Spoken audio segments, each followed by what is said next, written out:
¿Cuántos somos en el mundo? ¿Cómo crece la población mundial? ¿Qué lugares son los más poblados y los menos poblados? ¿Y por qué? Ustedes, como yo, vivimos en un pueblo, General Villegas, otros en una gran ciudad. Pero la mayoría muchas veces no somos capaces de entender cuántas personas viven en el mundo y cómo se distribuyen en él. Sobre todo porque la mayor parte de la población mundial se concentra en Asia.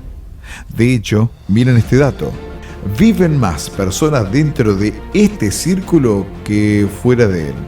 Sí, hay más personas aquí dentro que en el resto del mundo.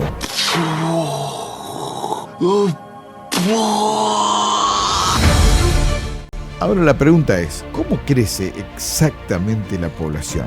¿Por qué hay lugares en el mundo que han triplicado su población en los últimos siglos? Chicos, la respuesta puede ser compleja, pero en realidad es tremendamente sencilla.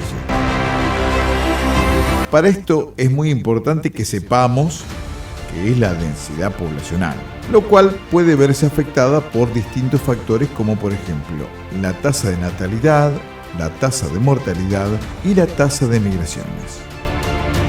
La tasa de natalidad corresponde al número de nacimientos dentro de una población por cada 1000 habitantes y en un cierto periodo de tiempo, por ejemplo un año.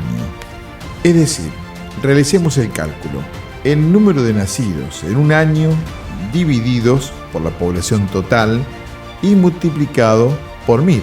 El resultado nos indica la cantidad de bebés que nacen por cada 1000 habitantes en un país. Por supuesto, este factor va a influir positivamente sobre la densidad poblacional.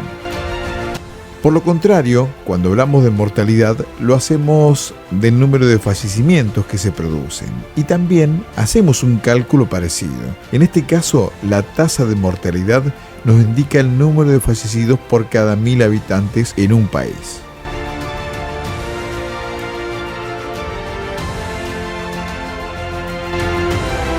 Por otro lado, los movimientos migratorios influyen también sobre la densidad poblacional. Por ejemplo, las inmigraciones que corresponden al ingreso de personas a otras poblaciones, que aumenta la densidad poblacional, y las emigraciones que corresponden a las salidas de las personas de una población a otra, que van a disminuir la densidad poblacional. Es decir, la densidad poblacional corresponde al cambio de personas dentro de una población en el tiempo.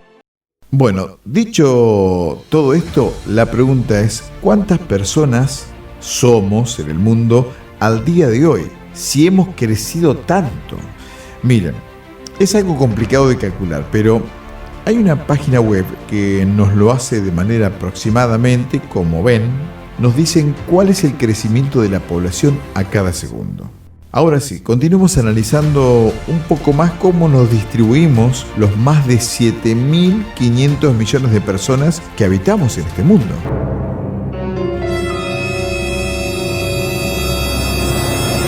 Por ejemplo, la amplísima mayoría, nada menos que el 90% de la población mundial, vive en el hemisferio norte, aquel en el que, como ya sabemos, se sitúan los países más poblados del mundo, como por ejemplo China, India, Estados Unidos o Indonesia. Ahora, ¿qué pasa en Europa? Bueno, nos metemos en el tema del día de hoy.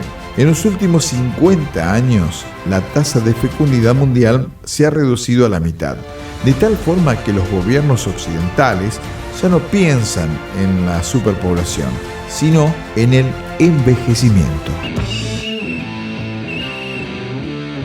Hoy los países europeos, incluso también Estados Unidos, tienden a perder habitantes entre sus poblaciones nativas, como por ejemplo en Alemania, que desde 1972 han fallecido 5 millones de personas más de las que han nacido.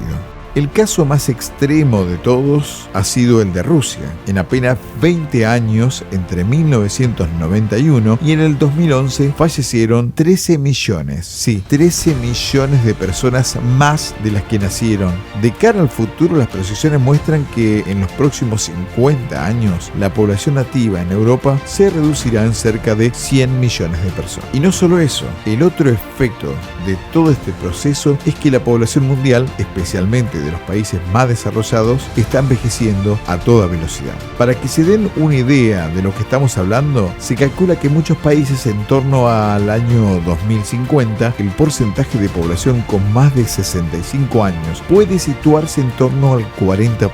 Y uno de los países más afectados es precisamente España.